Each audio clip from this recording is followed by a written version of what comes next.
today, gagawa tayo ng mini vlog. At ngayong araw na to nga ay magpapanggap tayo na kunyari tayo nag-exercise. Well, today is mag-stretching muna tayo bago tayo mag-jogging. Ito nga pala yung day 1 ng pag-jogging namin. Pero alam nyo ba na hanggang day 1 lang to?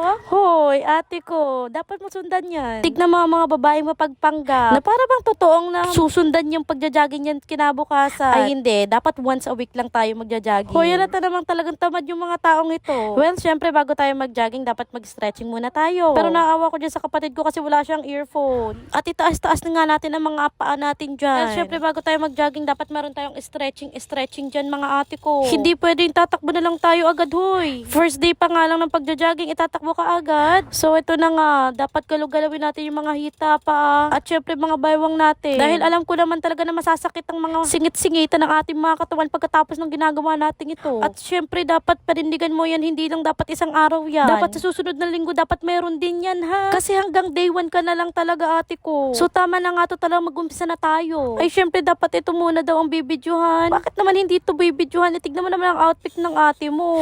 Talagang pinaghandaan niya yan talaga. Biro mo, sabi niya pa sa akin, alas 4 daw kami gigising para mag-jogging. Ay grabe namang motivation niya. Alas 4 pero talagang gigising kami ng alas 6 para umalis. Ay grabe naman talagang Filipino type talaga. Ayan, kakatakbo pa nga lang pero nagpahinga na. Well, sinong mga niloloko nyo? Hoy, tignan mo, may pa 0.5 pa siya. Sige, hulaan nyo, sino topic namin dito? Na para bang hindi na lang nagja-jogging to at nagchichikahan na lang? Na kung ano-anong buhay na ang pinag-uusapan. At ano-anong tinitignan-tignan nyo dyan? Siyempre, may alamin dyan sa gilid. Wala kaming tinitignan ng kung ano-ano dyan. Kami lang. Kaya huwag kayong overthinker. At yan nga, sobrang napagod na ako. Kakaumpisa pa lang. Halos 30 minutes nga kami nagsitakbo-takbo dyan. Tamang jogging lang ng konti kasi first day nga naman. Tapos sa susunod, baka pwedeng 50 minutes na. Hoy, grabe. Inuunti-unti nila. At ito hindi niya na nga nakayanan. Kaya sabi niya magi-stretching na lang daw siya. Siyempre ako, motivated akong magpapayat. Hoy, talaga ba? Pero mamaya magmi-milk tea yan. At pagkatapos ko mag-jogging dito ay wala na akong kasama kaya nag-stretching na rin ako. Tignan mo, i-motivate ko talaga tong unang araw na to. Kasi tignan mo ba naman kung gaano kalapad ako. Ay nako, summer na pero hindi ka pa makapag-swimsuit. Dahil naman talaga dyan sa taba ng mga bilbil mo dyan, ate ko. Hoy, sobra ka makapanghusga sa sarili mo. Pero maiba nga ako.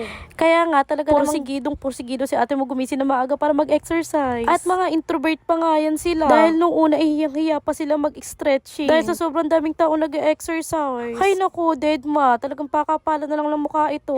Ako lang ba, yung talagang nahihiya na magja-jogging na mag-isa. Kaya ayan, kahit payatot yung kasama ko, talagang bibit-bitin ko yan. Para lang hindi naman ako yung isang nakakahiya, no? Ayan, kaya dapat dalawa kaming nakakahiya.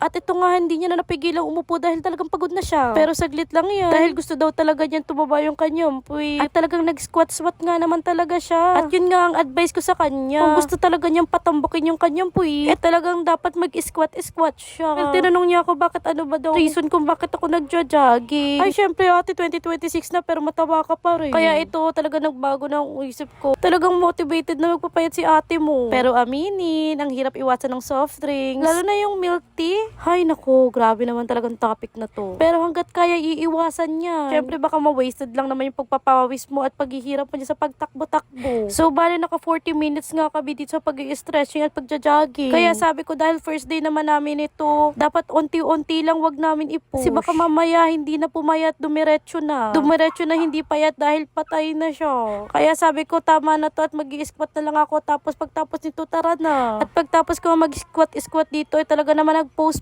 siya dyan. Na para bang Miss Universe yarn. Pero talagang piniplex niya lang yung outfit niya dyan. So sabi ko tara na nga, quick exercise na lang to, tapos let's go na. And yan, tama na. Ito na yung last. I-flex ko lang sa inyo kung gaano ko kapawis. Hoy, tignan mo, grabe naman ang oily face niya. At pagtapos niya nga ay magpapahinga tayo bago tayo magmotor. Sabi ko nga bago tayo umuwi, umupo muna at magpahinga tayo dito. Dahil sobrang nanginginig at sobrang sakit pa ng hips ko. Hindi tayo makapagmotor ng maayos niya. Kung ayaw mo masemplang, tara, magpahinga muna tayo. Hala, tinakot pa talaga. Pero hanggang dito na lang, yun lang.